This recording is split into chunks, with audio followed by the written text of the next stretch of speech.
こんにちは。バインピアノ教室の松本です。皆さんお元気ですか？さて、動画配信が半年ぶりになってしまいまして大変申し訳ございません。いろいろとですね、やることがあってですね、なかなか動画の制作までちょっと手が回らなかったんですけれども、今後もですね、ちょっと定期的に配信できるかどうかっていうちょっとお約束ができないので、そこはご容赦いただければ幸いです。できるだけちょっと次回の動画はあまり間を空けないように努力いたしますので、どうぞまた次の動画も楽しみにしていただければと思います。さて、今日はですね、絶対音感は特別な能力ではないということについてお話ししたいと思います。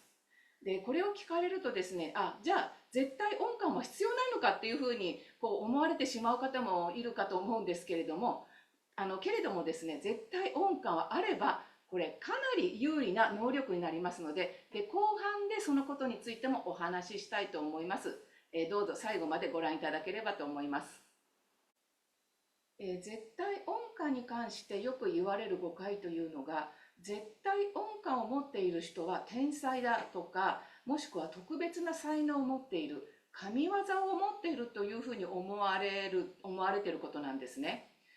で、これはですね、昔は絶対音感をトレーニングする方法がなかったということと、また、絶対音感を持っている人たちが圧倒的に少なかったっていうこともあってですね、で、一部の音楽家やですね、学者の間ではこれは特別な才能だと言われていたことにも起因しているかと思います。ところがですね、現在では江口式方式の、絶対音感トレーニングが、すでに開発されてですね、で相対音感を持っていない幼児であれば誰でも身につけることができる能力となったんですね。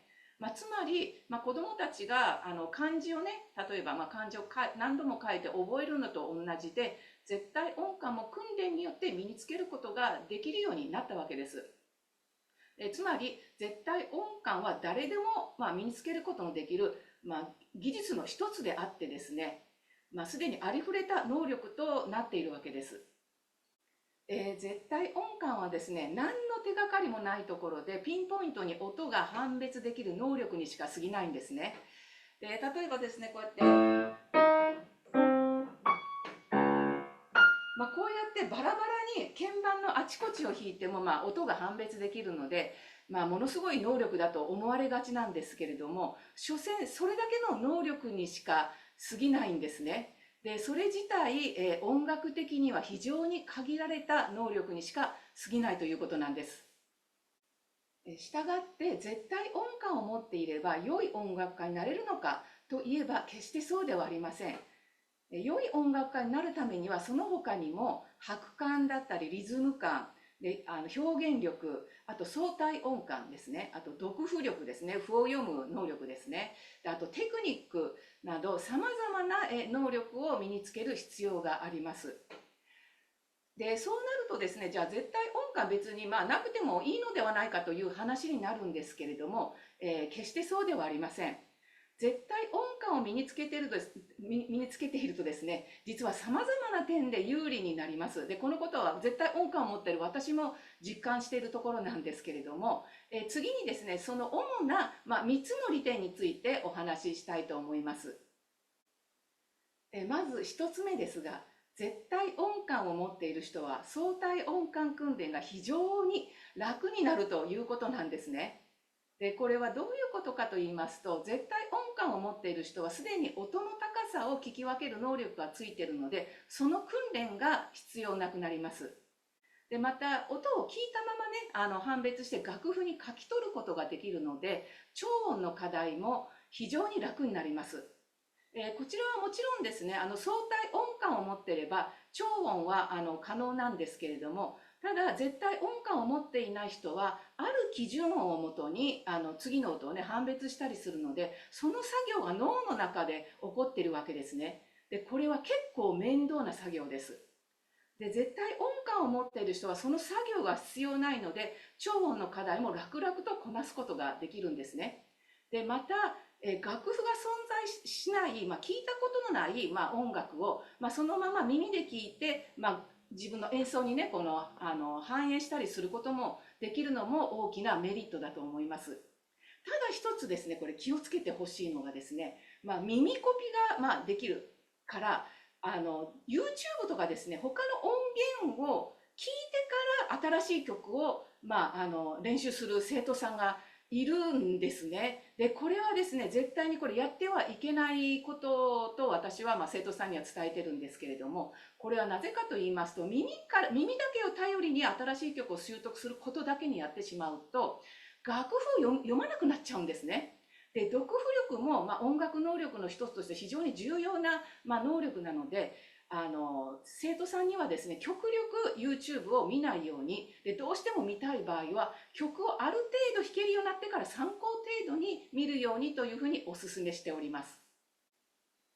2つ目の利点ですけれども、これは先ほど読譜の話をちらっとしましたけれども、楽譜を読む上でも非常に有利だということなんですね。で、絶対音感を持っている人は音の高さがすでに頭の中でしっかりとインプットされていますから、知らない曲の楽譜を渡されても、楽譜を見ているだけで、その音の高さやメロディーが頭の中で鳴っているんですね。で、例えば、私の例を申し上げますと、私の子供の頃は、何か曲を探すときに、必ず楽器店に行ってたんですけれども、知らない曲に触れるときに、その楽譜を眺めながらですね、すでに頭の中で音の高さやメロディーを取っているので、大体こんな曲だなって、曲のイメージが大体わかるんですね。で、これは弾きたい曲を探すときに非常に便利でした。従って絶対音感のある人は楽譜を見るだけである程度曲のイメージをつけることができるので、曲を早くマスターすることができます。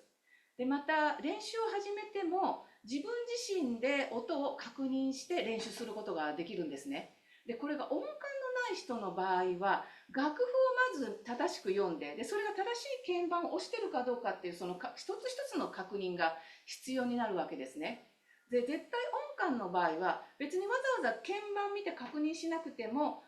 音を弾き間違えたらもう耳で聞いてすぐ分かるので、音のミスタッチも非常に少なくなるわけです。